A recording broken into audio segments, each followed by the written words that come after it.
جس روز میری ڈولی سسرال کے گھر کے صحن میں اتری، میری عمر 18 سال 4.5 مہینے تھی۔ والدین نے مجھے ایف اے سے آگے پڑھنے نہ دیا کیونکہ میری منگنی ہو چکی تھی اور لڑکے والے شادی جلدی کرنا چاہتے تھے۔ پڑھنے کا شوق مار دیا گیا اور میں کالج سے نکل کر سسرال کے گھر آ گئی۔ میرا سسرال اور میں کا متوسط درجے کے گھرانے تھے۔ خاوند نے مجھے دل سے قبول کر لیا تھا۔ ازدواجی زندگی اچھی گزرنے لگی۔ پورا 1 سال ہنستے کھیلتے گزر گیا۔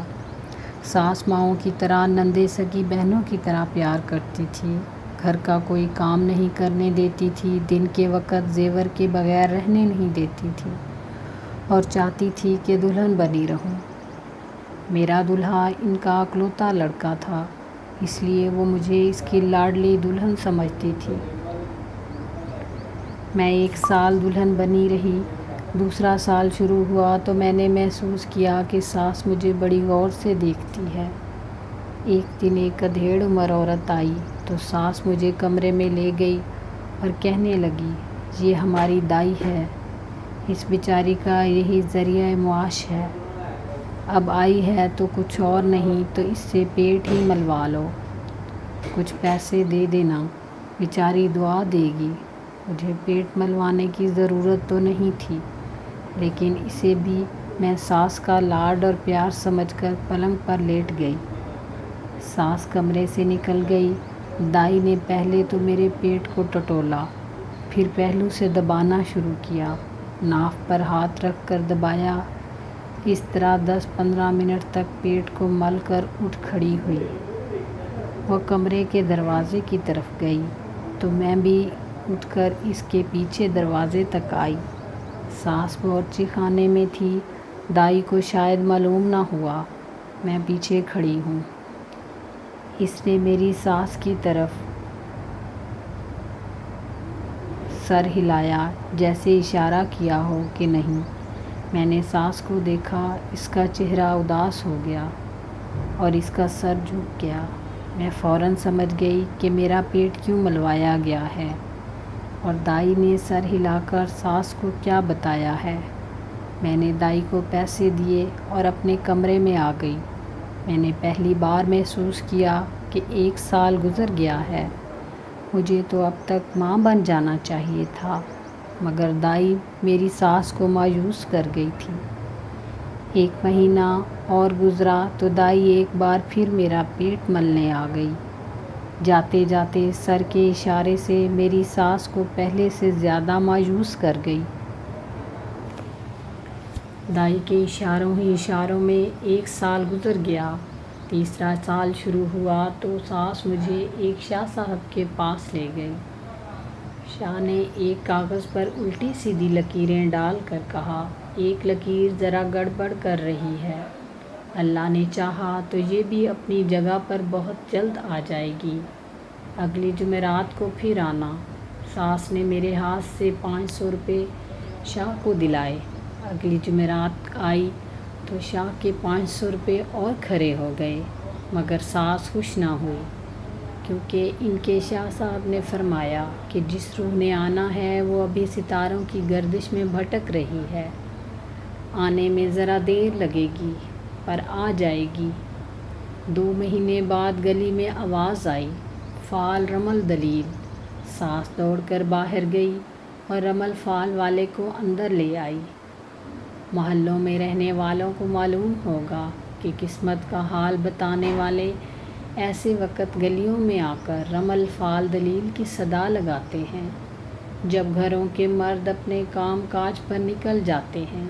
گھروں میں عورتیں ہوتی ہیں، یہ ان کی ذہنی مجبوریوں اور نفسیات کو اچھی طرح سمجھتے ہیں۔ عورتوں سے ایسی استادی سے باتیں کرتے ہیں جو بالکل سچ معلوم ہوتی ہیں۔ ساس بھی انہی عورتوں میں سے تھی۔ ساس نے میرا ہاتھ جوتشی کے ہاتھ میں دے کر کہا، بابا جی اس کی گود کب بھری ہوگی؟